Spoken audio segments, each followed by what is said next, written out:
আসসালামু আলাইকুম। Vegetable fried rice কিভাবে রান্না করলে পারফেক্ট ঝরঝরে ও রেস্টুরেন্টের মতো টেস্টি হবে সেই রেসিপিটাই আজকে শেয়ার করব।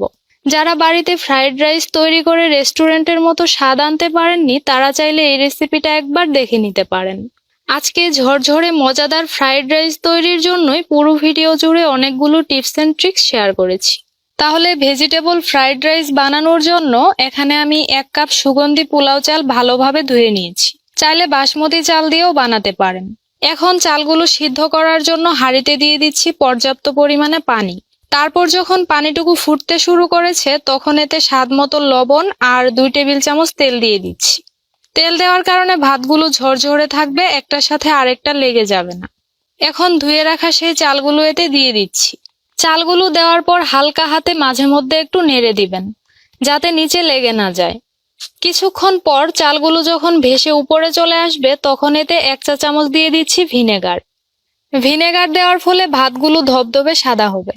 ফ্রাইড রাইসের জন্য চালগুলো যদি পারফেক্টভাবে সিদ্ধ না করেন তাহলে স্বাদ একদমই ভালো হবে না। তাই অবশ্যই খেয়াল রাখবেন ফ্রাইড রাইসের এই ভাতগুলো যাতে খুব বেশি সিদ্ধ হয়ে না যায়।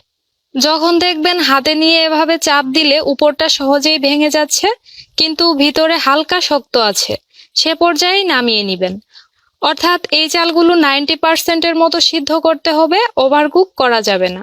এবার এই ভাতগুলো দ্রুত পানি ঝরিয়ে একটা ছড়ানো বড় পাত্রে নিয়ে নিচ্ছি। তারপর এগুলো আলতো হাতে ছড়িয়ে দিতে হবে যাতে খুব দ্রুত ভাতগুলো ঠান্ডা হয়ে যায়।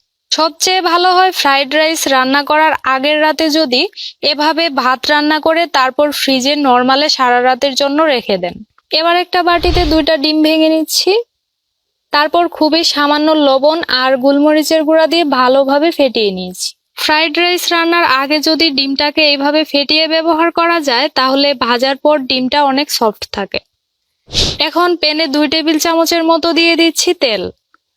তারপর তেলটা গরম হয়ে আসলে ফেটানো ডিমটুকু দিয়ে দিচ্ছি। ডিমের নিচের অংশটা যখন কিছুটা শক্ত হয়ে আসবে তখন এভাবে নেড়ে ডিমটাকে ঝুরঝুরে করে ভেজে নিতে হবে।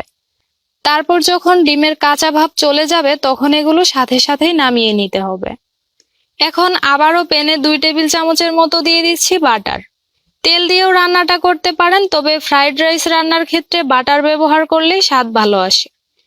এবার এতে 1 চা চামচ করে দিয়ে দিচ্ছি আদা আর রসুন কুচি। এগুলো ভেজে লাল করা যাবে না। যখন আদা রসুনের কাঁচা গন্ধটা চলে যাবে তখনই এতে 1/2 কাপ দিয়ে দিচ্ছি গাজর কুচি। আর এখন থেকে পুরো রান্নাটাই করতে হবে চুলার আঁচ হাই হিটে রেখে। আঁচ কমিয়ে ফ্রাইড রাইস রান্না করতে গেলে সবজি থেকে পানি ছেড়ে নরম হয়ে যাবে, যেটা খেতে একদমই ভালো লাগবে না। সেই সাথে সবজির কালারটাও নষ্ট হয়ে যাবে। তারপর এতে 1/2 কাপ দিয়ে দিচ্ছি বাঁধাকপি কুচি, 2 টেবিল চামচ বরবটি কুচি, স্বাদ মতো কাঁচামরিচ কুচি। এখন সবকিছু 1 মিনিটের মতো ভেজে নিয়েছি। এখানে আমি কিছু ফ্রোজেন মটরশুঁটিও দিয়ে দিচ্ছি।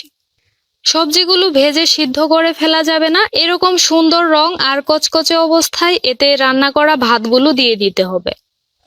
ফ্রাইড রাইস রান্নার ক্ষেত্রে যেহেতু খুব বেশি সময় লাগে না তাই আগে থেকেই সবকিছু রেডি করে নেবেন, তাহলে কাজটা অনেক সহজ হবে।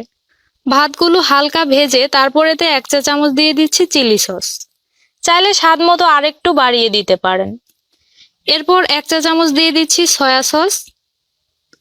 তারপর 1 চা চামচ দিয়ে দিচ্ছি ফিশ সস। আর দিয়ে দিচ্ছি 1 টেবিল চামচ ওয়েস্টার সস। রেস্টুরেন্টের মতো স্বাদ পেতে হলে ফিশ সস আর ওয়েস্টার সস অবশ্যই ব্যবহার করতে হবে। সসগুলো দিয়ে রাইসের সাথে আরেকটু মিশিয়ে নিয়েছি। ফ্রাইড রাইস রান্না প্রায় হয়ে গেছে। এ পর্যায়ে এতে দিয়ে দিচ্ছি ভেজে রাখা ডিম। স্বাদ মতো স্প্রিং অনিয়ন বা পেঁয়াজ পাতা দিয়ে দিচ্ছি। এরপর 1/2 চা চামচের মতো দিয়ে দিচ্ছি গোলমরিচের গুঁড়া আর 1 টেবিল চামচের মতো দিয়ে দিচ্ছি বাটার। রান্নার শেষ পর্যায়ে যদি একটু বাটার এভাবে দেন তাহলে ফ্লেভারটা দারুণ আসে।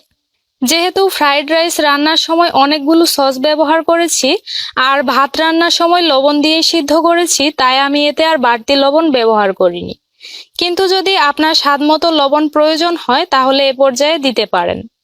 আচ্ছা, সবকিছু ভালোভাবে মিশিয়ে নিয়েছি, সেই সাথে বাটার গলে রাইসের সাথে ভালোভাবে মিশে গেছে। এখন নামিয়ে গরম গরম পরিবেশনের পালা। ভেজিটেবল ফ্রাইড রাইসটা দেখতে যেমন লোভনীয় হয়েছে সেই সাথে সুঘ্রাণে চারপাশ মৌ মৌ করছে, একদম রেস্টুরেন্টের মতো। দেখে নিশ্চয়ই বুঝতেই পারছেন রাইসটা কতটা ঝরঝরে হয়েছে। এভাবে একবার ফ্রাইড রাইস রান্না করে খেলে রেস্টুরেন্টে যাওয়ার কথা ভুলেই যাবেন, এতটাই মজার। আজ তাহলে এখানেই বিদায় নিচ্ছি, আল্লাহ হাফেজ।